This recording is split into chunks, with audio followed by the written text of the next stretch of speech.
हिरवी करायची मुभा दिली असती तर काय झालं असतं? ज्याच्याकडे ताकद आहे तोच बरोबर ठरला असता. कमजोर माणूस चिरडला गेला असता.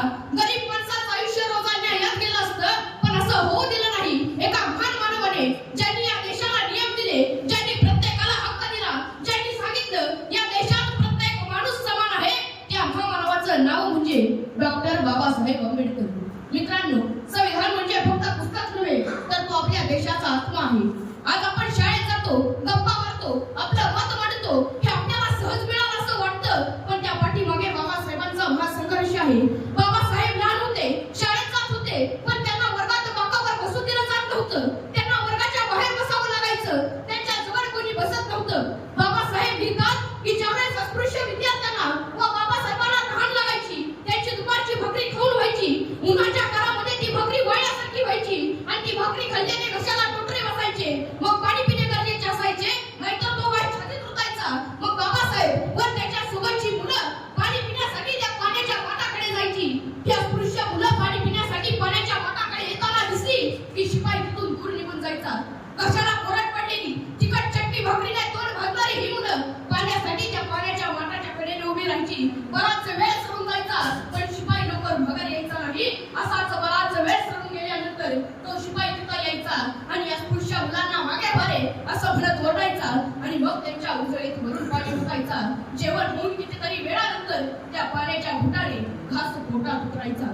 बाबासाहेबांना शिक्षणासाठी असे कित्येक हालअपमान सोसावे लागले, तरी शिक्षण मात्र सोडलं नाही. त्यांनी रत्न निवडलं नाही, तर त्यांनी लग्न निवडलं. त्यांनी हार मानली नाही. बाबासाहेबांना जाती येत्याचे चटके सोसावे लागले. अरे एवढंच नाही तर रात्र रात्र जगावं लागलं. अरे एवढंच नाही तर उपाशी पोटी राहावं लागलं.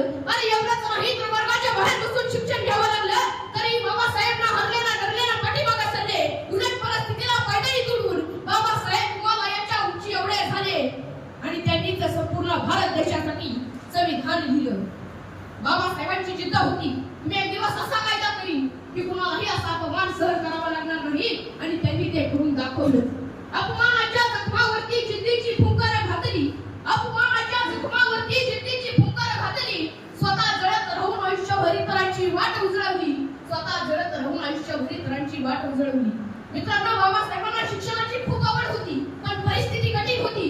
तरीही ते शिकत राहिले, रात्र दिवस अभ्यास करत राहिले. त्यांनी परदेशात जाऊन मोठे शिक्षण घेतलं, पण ते स्वतःसाठी नाही थांबले. ते परत आले, समाजासाठी लढले आणि त्यांनी सांगितलं, ज्ञान हेच खऱ्या अर्थानं माणसाला उभं करतं. बाबासाहेबांना पुस्तकाची खूप आवड होती. ते म्हणायचे, मी पुस्तकातच राहतो. त्यांनी इतकी पुस्तकं वाचली की त्यांचं घरच घरकारे होऊन गेलं. आणि मित्रांनो, ज्याच्याकडे पुस्तकं असतात का, तो माणूस कधीच गरीब नसतो. बाबासाहेबांनी शिकवलं, ज्ञान हेच सर्वात मोठं धन आहे आणि हेच धन त्यांच्याकडे होतं.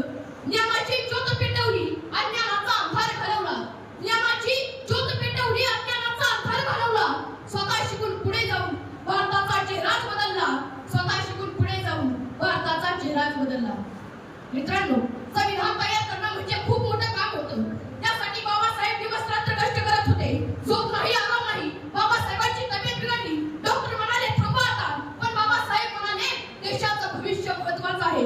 आज आपण समाजामध्ये पाहतो, घरात सगळे भाऊ वाढतात, पण इतका मोठा भारत देश, इतक्या धर्म, इतक्या जाती, तरी आज आपण एकत्र आहोत. कारण बाबासाहेबांनी विविधतेत एकता आणली आणि संपूर्ण भारत देश एकत्र केला आणि संविधानाच्या शक्तीने भारताला मजबूत केलं. भारताला मजबूत केलं. मित्रांनो, आज आपण बाबासाहेबांना हार घालतो, पण त्यांना हार नको. त्यांना आपल्यातील बदल हवा आहे. बाबासाहेबांचा मंत्र होता, शिका